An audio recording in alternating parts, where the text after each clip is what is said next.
Now, the internet is taking advantage of a lot of people, and you were kind enough to provide me with some top 10 online scams that our viewers should be aware of. And I guess the first one in your list of the top 10 is the job hunter scams. And do not apply if the job requires an upfront fee for a starter package. Want to talk about that a little bit? Well, yeah, the job hunter scam, for one thing, the very fact that we have a big challenge in this country as far as unemployment shows just how disgusting the scammers are. They look for people that are in difficult situations to take advantage of. And this is one. We have a lot of unemployed people in this country. I think about 3 million people lost their jobs in the recession. So they're targeting people that are desperate, and what they're trying to do is get money from people up front with a promise of employment, and of course you don't get a job, but you are out the money. What about and I'm not talking about F-I-S-H-I-N-G, the phishing scams, the P-H-I-S, on the web? Well, it's surprising that it is, the whole intention behind phishing is to get personal information about people for identity theft, exactly. And it's actually number 10 of the top 10. Many people would think, well, wouldn't that be number 1? Identity theft is a very serious thing to be concerned about.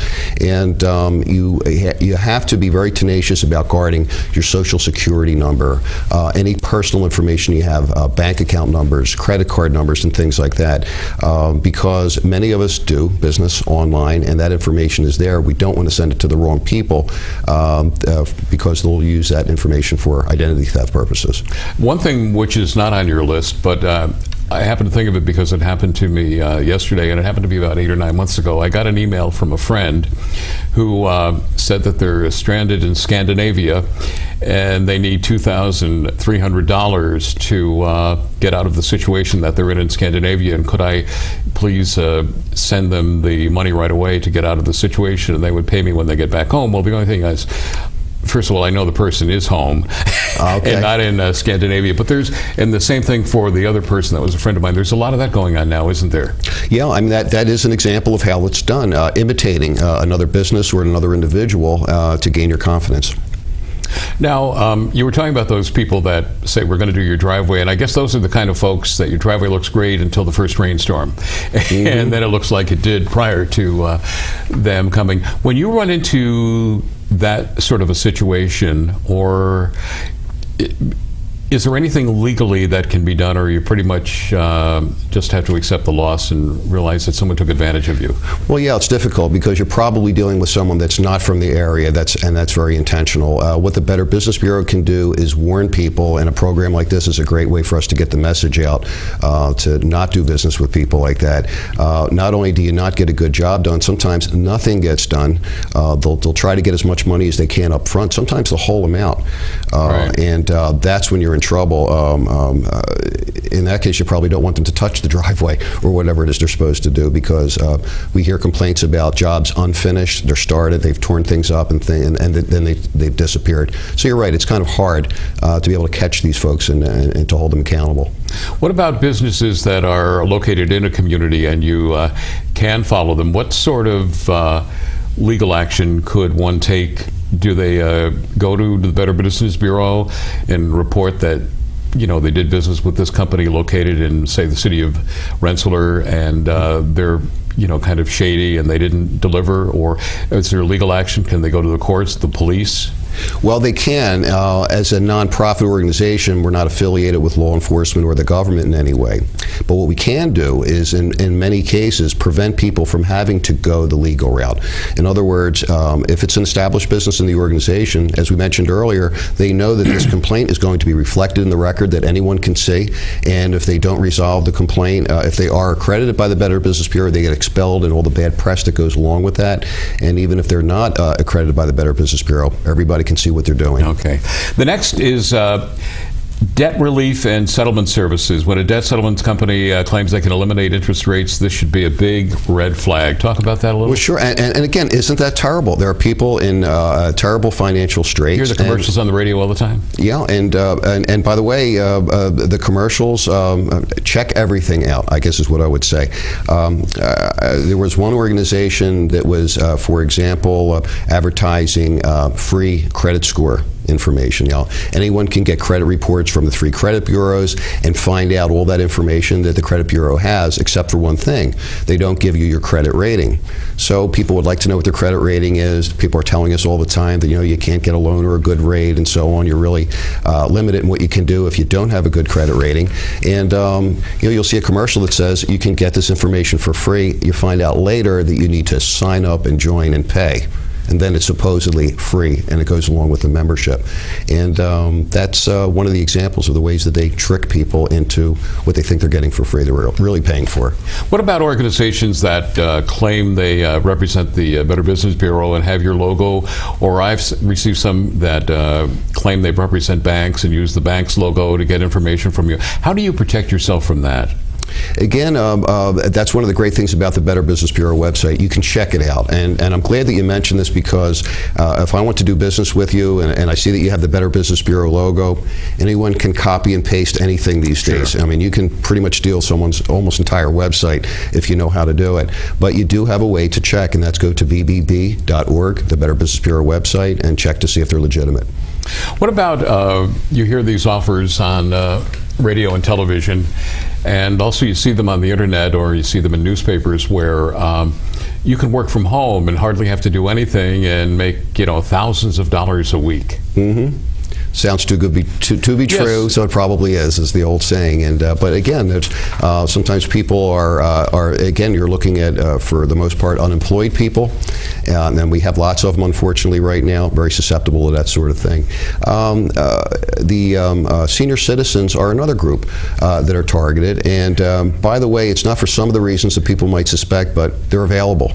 They're home in most cases. They're not at work. You can reach them, so they have time to work on folks that are retired and other senior citizens, just like unfortunately our veterans, the military. So there's actually a whole part of the Better Business Bureau devoted to helping military personnel. That if you've been in the military, especially since you were young for several years, and now you're going through the transition and trying to adapt to civilian life again, you may not be and probably are not familiar with a lot of the scams and other things that are going on. So again, these scammers are going to target these military people and try to take advantage of them. So what we try to do is make information available, not just to people that have left the military, but people in the military on our bases and right here in New York State, and try to make sure they have the information that they need to not get taken advantage of. I understand with the unemployed, the military, or senior citizens, they are people that are sort of lonely, and it might take an organization 2 or 3 phone calls. They'll develop a relationship with the individual, and then they go and pow, and they get the money. You find that to be the case? Yeah, that is one of the tactics, unfortunately. Winning people's trust. Well, I've talked to them several times. They can't really be crooks, but they're just clever. What about timeshare resellers? That's another one you warn people about. Well, the truth of the matter is, I guess a lot of it has to do with the housing market. When you're getting promises that, hey, we're gonna double the money that you spent 10 years ago, let's say, on a timeshare, it is highly unlikely. And again, what they are doing is trying to get money up front. We have fees. If you can pay us this fee up front, we can arrange this deal for you. And of course, there's no deal that follows. You're just out the money. What about the not so free trial offers?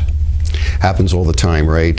In fact, sometimes they happen without you even knowing it. I remember about 2 years ago, I was buying movie tickets online, and I was very careful not to sign up for anything. But they signed me up anyway. And what they signed me up for, I noticed on my credit card statement that I was getting a monthly charge. And I actually, to be honest, missed it the first month. And I can't believe that I did, but I did. And it was about $12.95 or something along there. And somehow I missed that one. The second month, I caught up with them. And it was very interesting, because I called and I told them what the complaint was, and they didn't argue at all. They just said, oh, no problem, and immediately took care of it. So this is an organization that is consciously doing this, and to not get complaints, they're fixing the problem right away. But the vast majority of people that are getting signed up may not be calling. Now, we talked about the in-person rogue and home repair scams and roof repairs. How does that work on the internet?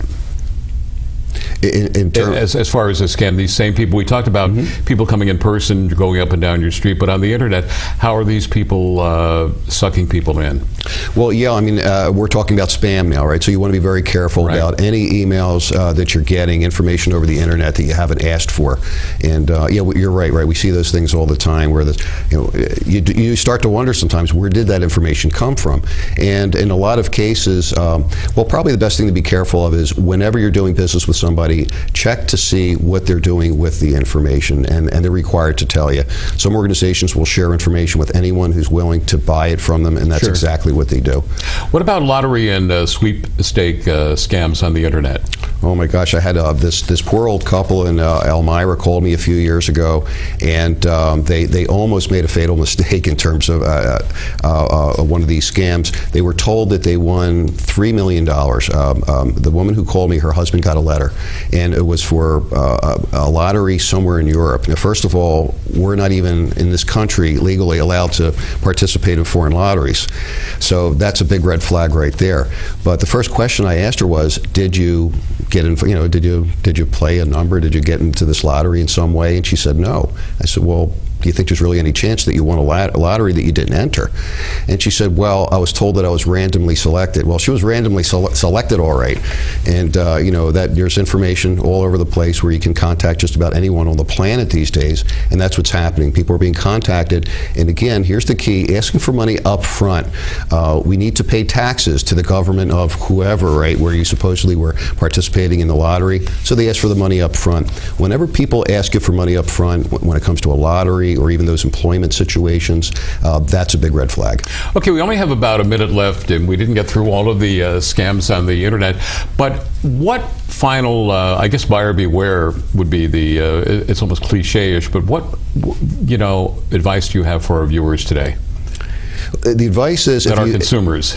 Well, consumers and businesses also are consumers, when you think about it, because there are many scams against businesses. But I would say the thing to do is, first of all, if you've never gone to bbb.org, check it out. There's a ton of information that you'll find very helpful in terms of avoiding scams and making good decisions about internet security, and the list goes on and on. So go to bbb.org, see what we're all about. It's a nonprofit organization, been around for almost 100 years, and it's just exceptional, the amount of information that's available to you to make good decisions as a consumer.